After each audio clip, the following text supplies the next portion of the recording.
Welcome back to Smok'n Jay's Garage. Today I have a Galil Ace Gen 2 with, I gotta read this to make sure I'm getting it right, an SBA3 brace and an AR buffer. So the problem with this, at least what the gentleman who owns this is not actually my gun. So this has an 8-inch barrel. So this is considered a pistol. This is actually an arm brace, not a buttstock.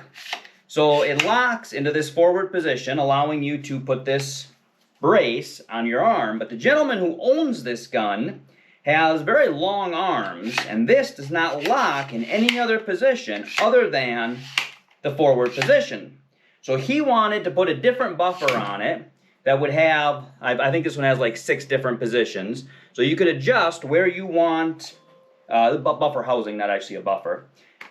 So he can put this in whatever position he wants, being advantageous for him to have this farther down, closer to his elbow, because you're not actually supposed to shoulder this because it's a pistol, not a short-barreled rifle. Now, the ATF does change their stance periodically on where they stand, if you shoulder a pistol or not. I am not here to tell you what is legal or what is not. That's your responsibility to check what the current laws are.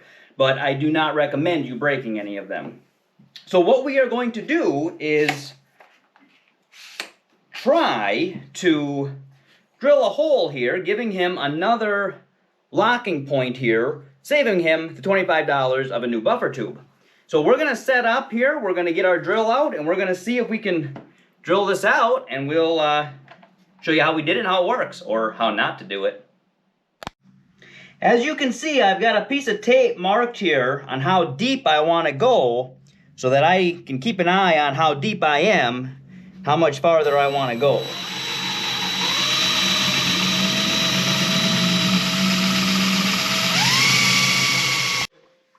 Alright, as you can see, we do not have a way to make a flat bottom the way they did.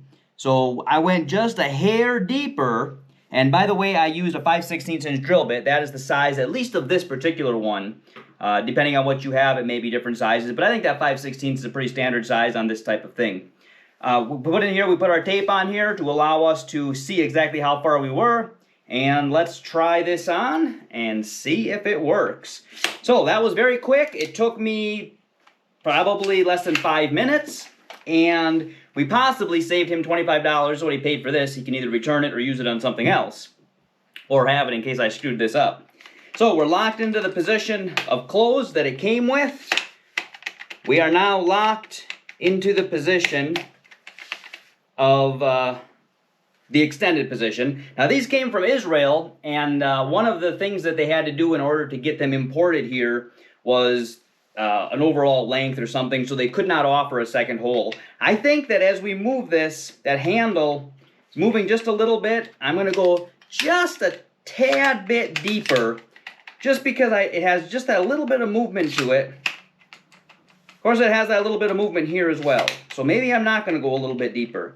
If you look at it from the factory, it's a little bit of movement there. If you look at our hole, maybe just a little bit more movement. So I'm going to just clean up that hole just a little bit more, see if we can get it a little bit more perfect. But obviously, I don't want to drill through it. But due to our drill bit being tapered, we aren't getting that flat hole that they have, so we're going to go down just a tad bit farther. So we ended up going about a 1/16 of an inch deeper than before. I don't know if you can tell on there, you can kind of see how much past my tape mark I went. That's about a 1/16 of an inch. And what that did was give us, because we're tapered, it gave us about the same amount of flat thickness there, I believe. So we're going to go ahead, we're going to try this. This is a pretty soft metal, so be careful when you're drilling through this because you will drill through it pretty fast, especially if you have a sharp bit. So, there we go, that's our standard original position. You see we just got that tiny bit of movement there. That's the one we just did. You see just that little bit of movement there. So a lot better than what it was the first time that we did it. So I think that he's going to be pretty happy with this.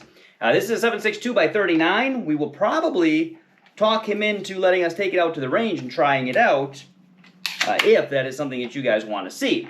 We are also looking to get a couple of our own short-barreled rifles, not pistols, actual short-barreled rifles.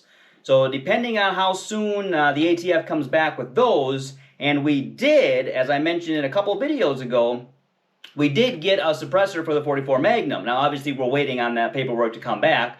We went with a 46 caliber rather than a 44 caliber so that we can put it on a 45, we can put it on the 45-70, we can put it on a 45 long Colt, we can put it on a 45 ACP. We got a lot of different things we can do with it. We can even put it on a 454 Casull if we ever get one, which we would like to. So if you are looking to be able to add another notch, there's how you can do it. Now it was pretty easy because we really didn't need to mark it because we knew that we wanted it as far out as we could. If you wanted to put a lot of different positions, you would need to mark where they are, and you could do that by putting a little bit of grease or maybe some toothpaste or something on that pin, and then wherever you want it, hold that pin out, drop that pin in place, and it would leave a little spot where you would want that to be, and then you could drill from there. Also, we did not have trouble with the drill bit walking when we started because we were on the very end. If you were to do it somewhere randomly in the middle here, your drill bit might walk a little bit, and so you may want to get a staking punch and just mark that first one so your drill bit doesn't walk. But hopefully this video was helpful to you. If this is something that you are looking to do, if you have a gun like this or something similar that you want to be able to add more notches to an adjustable buttstock of any kind, that will hopefully help you out. If you watch this channel for the first time and you haven't already, and you want to, I will. Please subscribe.